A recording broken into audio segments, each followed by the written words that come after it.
we said it.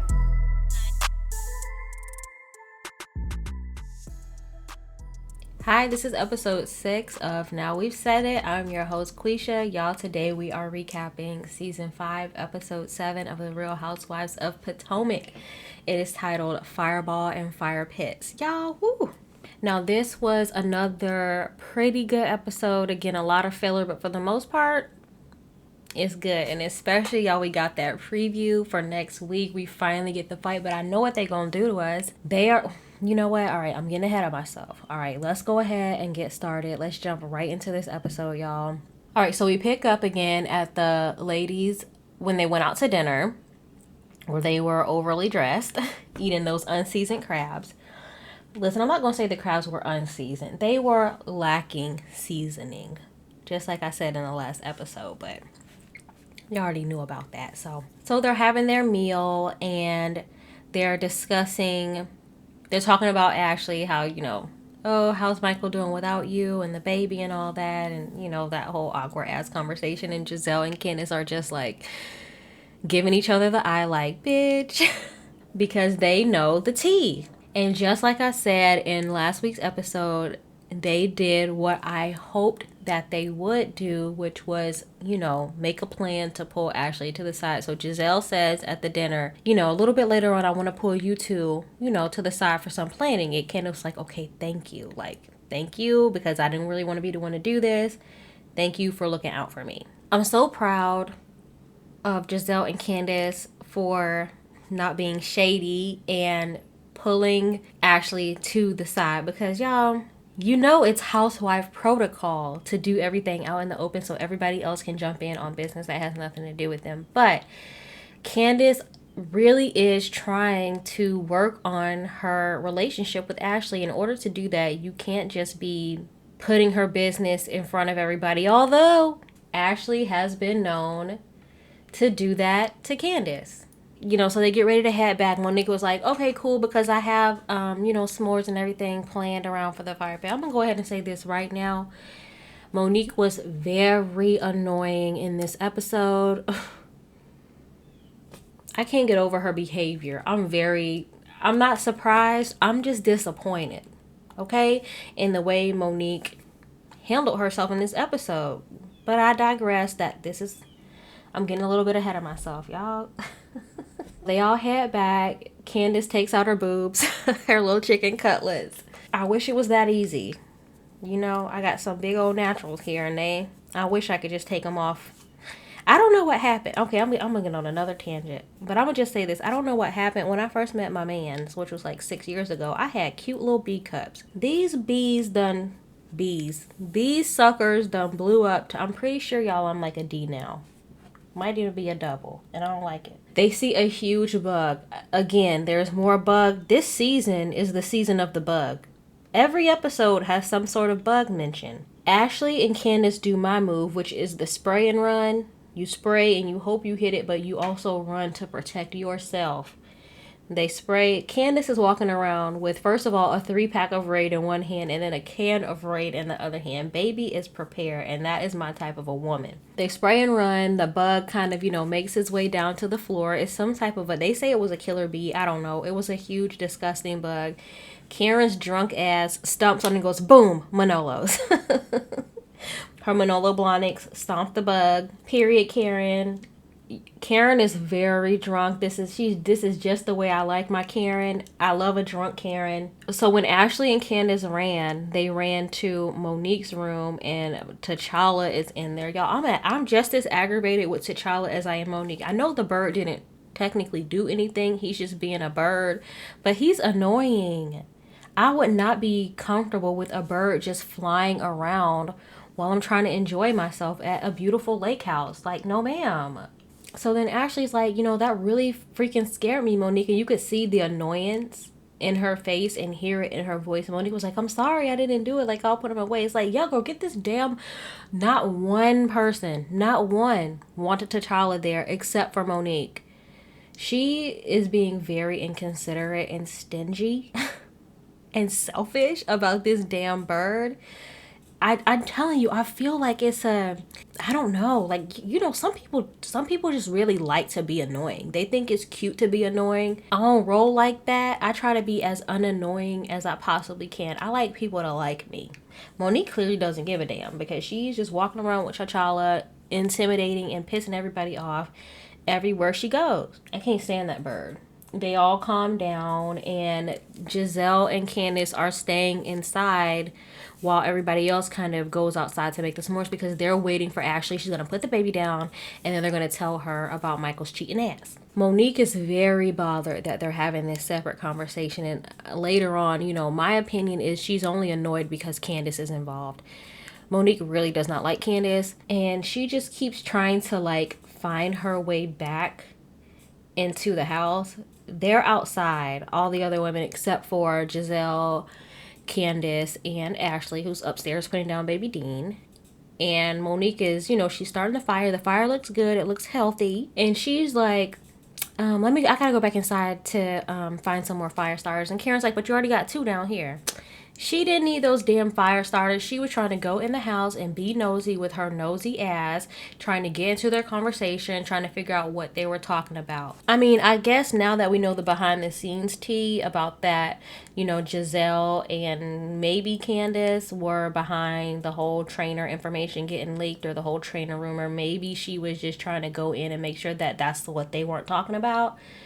But, you know, without knowing that knowledge, she just looks extremely like aggy and very nosy, trying to get in on everybody else's conversation, feeling some type of way about them having a separate conversation without her. She's in the pantry. She's looking in the refrigerator. Oh, where are the graham crackers? Girl, I know that move. That's when you try to be like, oh, you know what? Did I find my keys? Did I leave my keys in here? And you looking around at everybody trying to, you know, be nosy and, you know, get the tea while you're trying to look like you're doing something else. But girl, that's old. That's an old move. We know that move and we know what you're doing. Go back outside. Giselle's face says it all. Like, what is this bunch doing? We over here trying to help Ashley and she's just trying to be nosy. So finally, Monique leaves. Ashley comes downstairs and they spill the tea to Ashley. So they tell her, and I think the best way possible, Candace gives Ashley her phone to let her read the text for herself. You know, I get a little nervous when I hand my phone off to anybody. Not that there's anything in my phone that I would be embarrassed about. There actually really isn't. But side note, y'all know y'all can lock y'all like secret photos and notes and stuff. You can lock that stuff on your phone. Just letting y'all know. That's why I'm not scared to give my phone to anybody. But you do get a little bit nervous when you hand your phone over to people. I'm just wondering, oh, Candace is just willy-nilly handing off her phone to Ashley. That is very brave of her. But whatever. Ashley scrolls. She reads the stuff. She doesn't look too upset or mad or, you know, shocked. She's like, okay. Like, this is something that happens all the time, probably. She basically says, thank you for bringing this information to me. I will take it to Michael and we will talk about it. And then she also spills a little bit more information. You know, Giselle was like, you don't seem very, like, shocked. Are you okay with this? Like, are you asking him all the right questions? Candace asked her that and she goes, I ask questions. I read texts. I read emails. I sniff underwear. What? You sniffing drawers? I'm not sniffing a man's drawers. That's not the way I want to find out my man is cheating. First of all, y'all know men. They nasty. I'm not sniffing my man's underwear to find out if he's cheating. I'm not sniffing my man's underwear for any reason. That's how you trying to find out? You sniffing his drawers? What you smelling? What do they smell like? That just like really took me back. I was taken aback. She said it so casually. Yeah, I sniff drawers. I read emails. No, what you said before the emails? You sniff drawers? No, ma'am. She said she wasn't surprised about the strip club thing because she said that while she was pregnant, Michael came home and he smelled like perfume. And he had told her he went to the strip club and she asked him, please don't do that. You know, she was pregnant. She was emotional. Like, you know, she's up here laid up, pregnant belly, and he's out here in the strip club. Now we know what he's doing. Like I said in the last podcast, I don't really care too much about my man going to the strip club. First of all, Mike is cheap. He's not spending money at the strip club, okay? Second of all, but if he wanted to go to a strip club, I wouldn't care. Like, come on. If you really out here getting played by a stripper, that's on you, bruh. You know, when you're pregnant, you just kind of don't want, there's just things that kind of bother you and that bother her. So she said that she asked him not to go to the strip club anymore while she was pregnant, and he agreed. And according to her, he didn't go anymore while she was pregnant. I feel like she's lying, but okay. Giselle was like, oh, so this was recent. She was like, yeah, it was recent. You know, he came home smelling like perfume and stuff. So she said she was going to take it back to him and they were going to talk about it on their own. But she thanked them for bringing the information to her in that way. Giselle said, you know, Candace was actually looking out for you. She wanted to do this in the most gentle way possible. She didn't want everybody knowing your business. They said, take the information for what you will. Go talk to Michael. You don't even have to tell us how things went. We just wanted to give you the information, period. She says, I thank you. And she actually said she really respects Candace for the way she handled that. Candace came out this episode looking like a queen, y'all. I'm telling y'all. I don't have a well, I told y'all who my favorite housewife is Karen. But I do like Candace. I understand that she is very spoiled and she does have trouble seeing her fault in some issues. But I think we are seeing Candace grow up this season and kind of handle things a little bit better. She's definitely moving a lot different this season. And I'm going to tell y'all who else. Robin. I was very impressed with Robin this episode. I was impressed with Robin last episode too. I wasn't impressed by her last episode, but I liked Robin last episode and I like Robin this episode. Something's going on. When I actually read those text messages, y'all remember that? Y'all know that little meme. Y'all know that meme with that black girl where it's like pretends to be shocked. I'm gonna put it here on the screen. For y'all listening, y'all know that meme, the pretends to be shocked girl. That was Ashley's face getting that news. So then they finally go outside to the bonfire. Candace is still carrying that 3-pack of Raid. She said, y'all ain't gonna catch me. I don't blame you, Candace. I could have used it a couple of weeks ago with that damn spider in here. Monique is still being shady about them being late to the very casual bonfire. She's like, oh, y'all been gone. It's been like an hour. So what? Why is she so focused on them being gone for an hour? Like, girl, chill. You're having fun. It's your birthday. You shouldn't be focused on anybody else but yourself. Who cares that they were gone for an hour? And then Giselle lied and said, you know, we're planning something for you. Even Monique was like, girl, don't play me like that. And I agree. You didn't have to say that, Giselle. Just say we were having a private conversation that didn't involve any one of y'all. Karen is wasted. She's already drunk at the bonfire. Y'all hear that? T'Challa outside. She's already wasted at the bonfire. I could just see it. She's like, Giselle, you left your girl out. You left your girl out. Giselle was like, who? Robin. You didn't invite Robin. She was like, Robin is a grown woman. This has nothing to do with Robin. First of all, Giselle's going to tell Robin when they get back to the to their little guest house anyway. That's why she didn't include Robin, because she's going to spill the tea to Robin anyway. Giselle eats one s'more and dips. I don't know how long they were actually down there, but it was edited to make it look like Candace and Giselle, as soon as they got there, they ate a s'more and dip. I'm sure they were there for a little bit longer, but it made it look like they came for 5 minutes and left. So the ladies head to bed. Giselle and Robin head back to bed in their guest house. Ashley goes to bed with baby Dean, and the other ladies, Karen, Wendy, Candace, and Monique, stay down to drink an entire bottle of Fireball. They have a shot counter up for Karen, and it looks like they say she took 9 shots. She's slurring her words. She's like, let me say, when you're married to a successful man. Hold on, let me try that again. When you're married to a successful man. Karen is she's stuttering. She's trying to get her words out. It's not working. She goes, I don't have an old vagina. My shit is wet. My shit is moist. Karen got whopped, she said. She gives a little bit more insight to her and Ray. I love when Karen is drunk, number one, because she's fun. And also, she's really opens up about her life when she's drunk. She dropped some tea and she let us know that she actually spent half of her money trying to help Ray with his tax issues once the tax stuff went down last season, I think that was. She said she actually, used half of her money to help get him out of trouble, and she said she want a refund. Karen said she wants her money back, and I don't blame you. I'm very stingy when it comes to my money and stuff like that. I'm very accurate. How much is it? Okay, so you owe me $34.57. And I want every single last penny. I am very petty when it comes to my money. When I get married, I'm definitely going to be one of those people that has a separate bank account. I just can't. So yeah, Karen just said she wants her money back. And she said, I would have left him a long time ago, but we're married and I'm going to stick by my man. Whew, I know this sounds sad, but I don't know what's really going to happen with Karen and Ray. It just really seems like she's the only one really trying to work at this marriage. And I think Ray's a little bit resentful. Not only is Karen getting famous off of the show, I don't know how well Ladam is doing. She's definitely getting money from the show. She's getting sponsorship money. And she paid to help him get out of his tax issues. So I think he doesn't like that. He probably doesn't like his wife or a woman helping him financially. So I think he has a little bit of anger towards Karen because of that. But listen, y'all are married. You clearly needed the help. And your wife helped you. Love her. Tell her thank you. Give her attention. Give her compliments. Karen is a beautiful older woman. And Ray just over here looking at her like she looked like a stale box of crackers. No, ma'am. Karen is doing a lot of work to keep their marriage alive and spicy. And Ray doesn't like the spice. He likes it bland, clearly.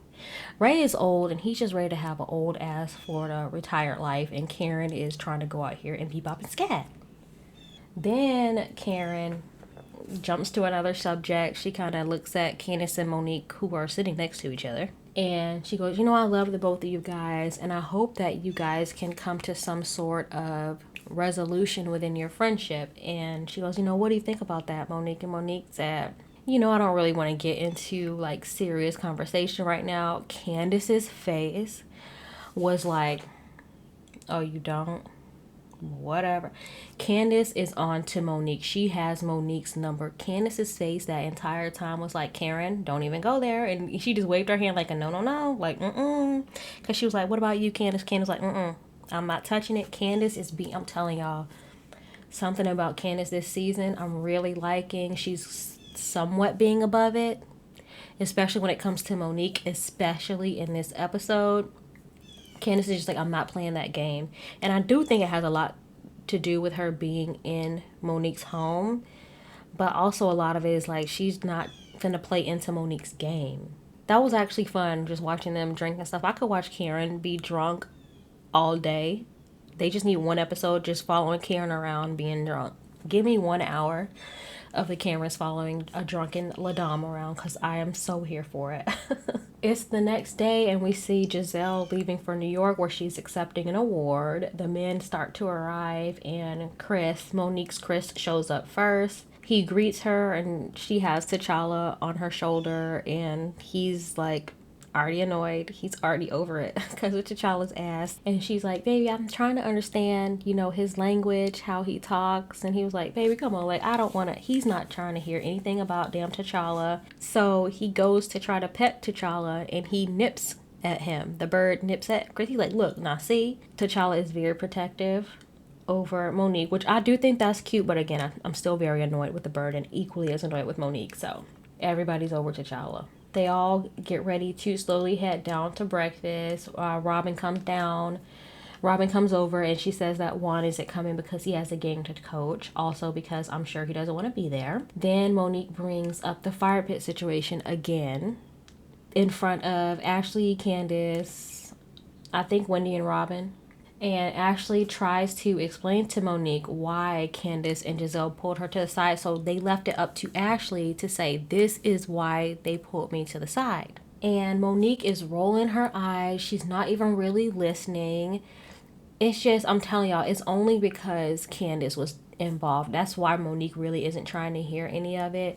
So she's not even listening. Candace apologized to Monique in this moment and she said, I'm sorry if you felt like we were sequestering ourselves, but I really needed to have that conversation with Ashley in private. She apologized. And then Monique just kept saying, we shouldn't keep bringing this up. This happened last year and we just shouldn't be putting our noses in other people's marriages. Child.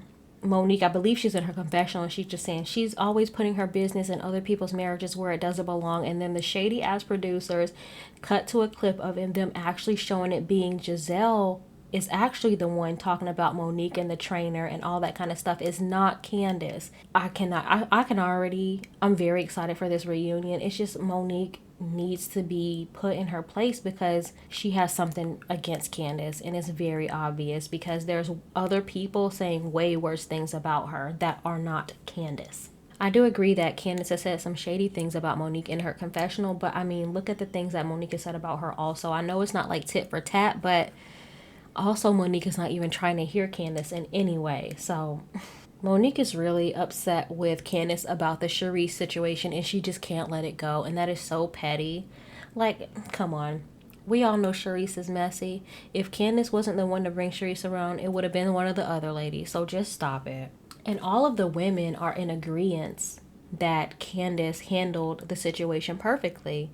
Robin's in agreement, Wendy's in agreement. Karen really hasn't said too much, but you know Karen pretty much agrees too. Karen's really trying not to get in the middle because she's really good friends with Monique and Candace. So I see why Karen is avoiding the situation. I can't believe Robin is being the voice of reason here.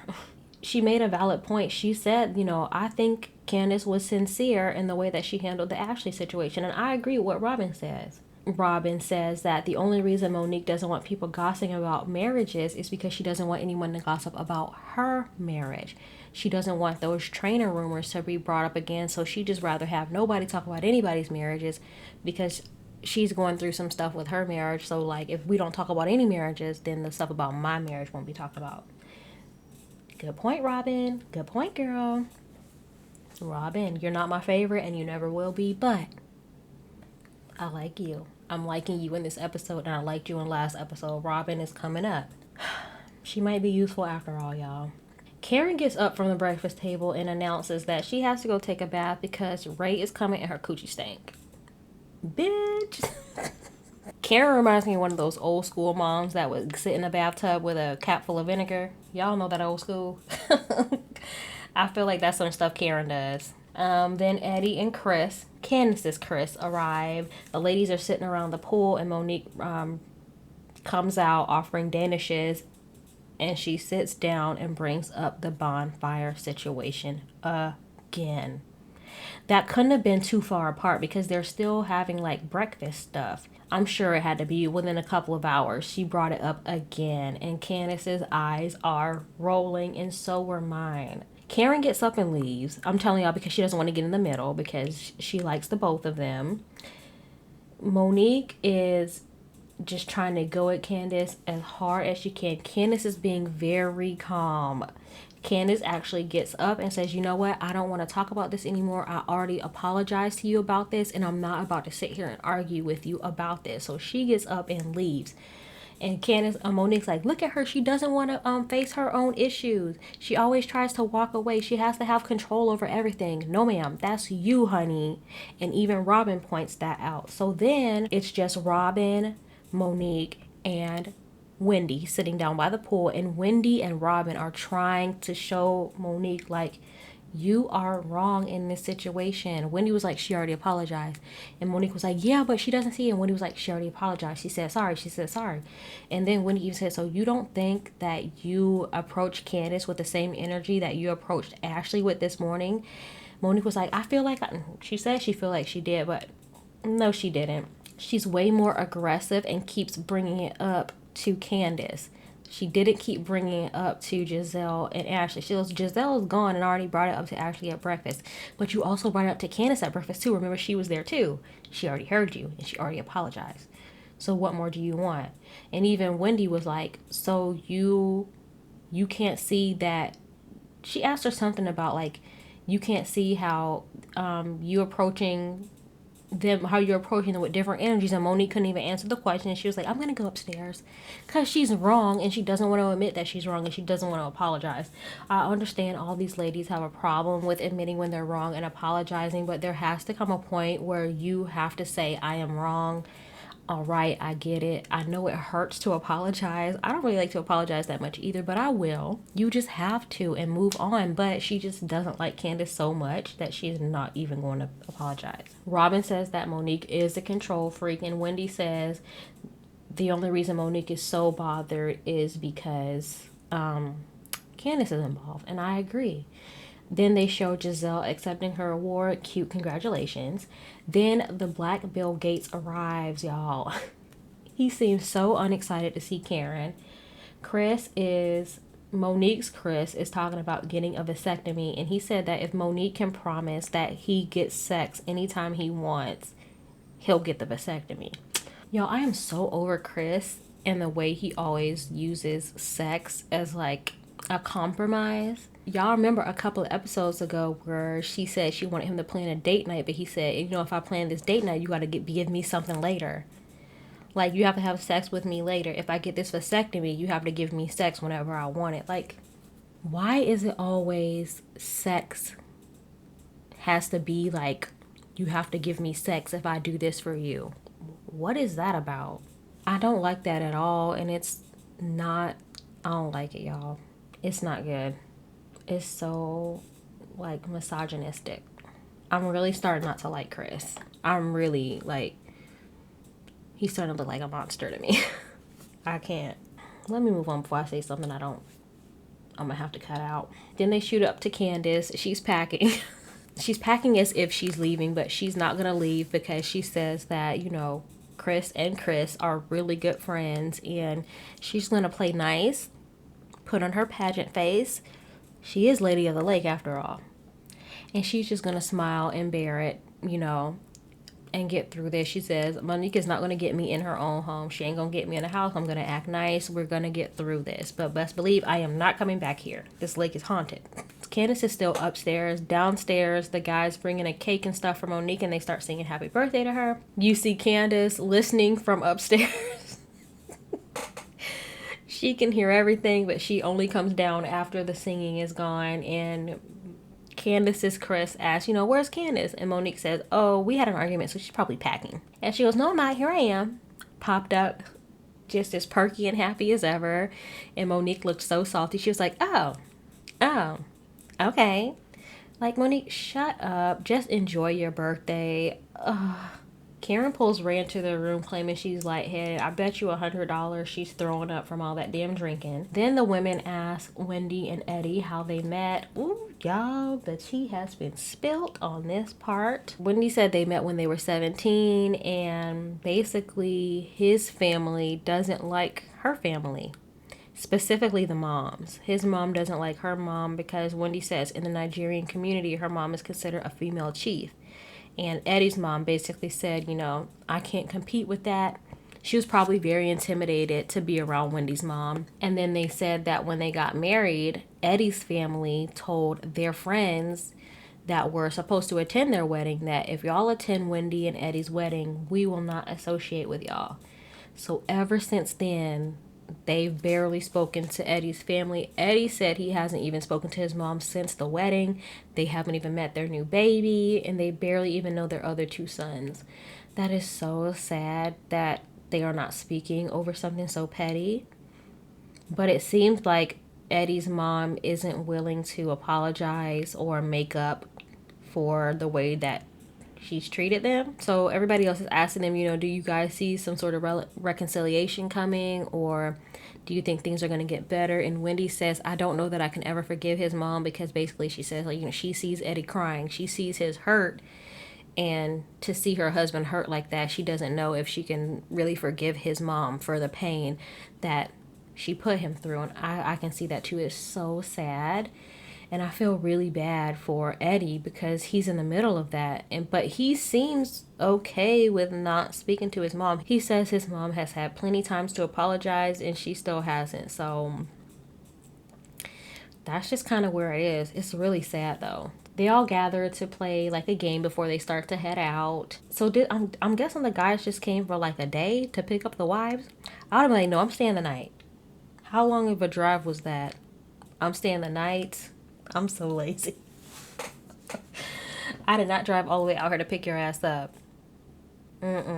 Where's the bed? Robin comes up with a game that the guys, you know, imitate their wives. Everybody is being super cute. You have Ray asking Karen, doing a Karen imitation, asking, where's my tea, Ray? Very cute. Eddie's doing Wendy, you know, what do I wear? That kind of thing. Very cute. Then Monique's Chris gets up and he takes a huge, like, champagne bottle or something. And he's like, this is Monique. And he pretends to put it up to his mouth, like to blow it as a blowjob gesture. And he goes, oh, never mind. Everybody's laughing, but Wendy even said in her confessional, so the first thing you think of when you think of your wife is fellatio.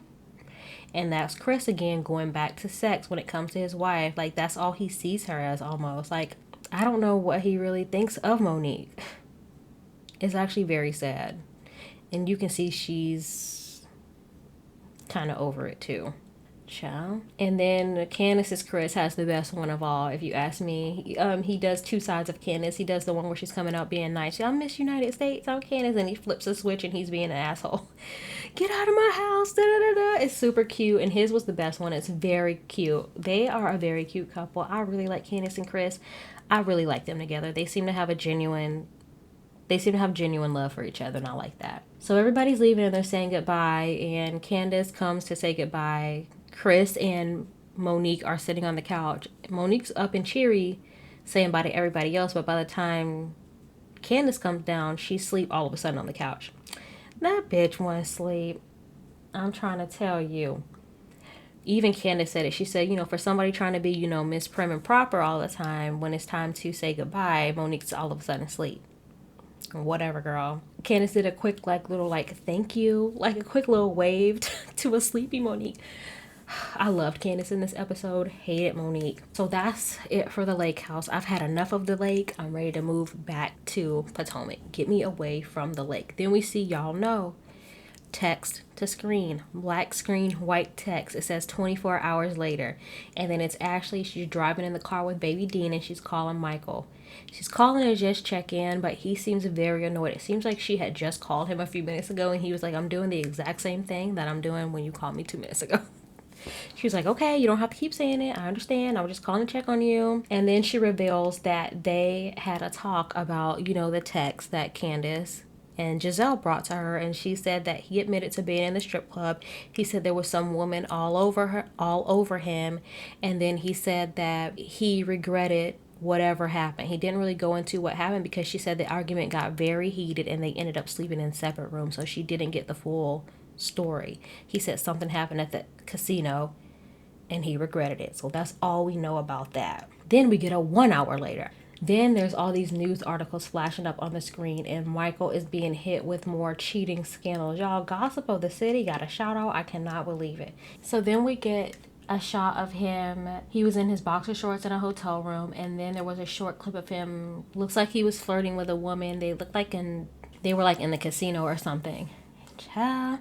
My sister actually sent me over. If y'all go to Gossip of the City's website, I think it's called Gossip in the City or Gossip of the City, one or the other.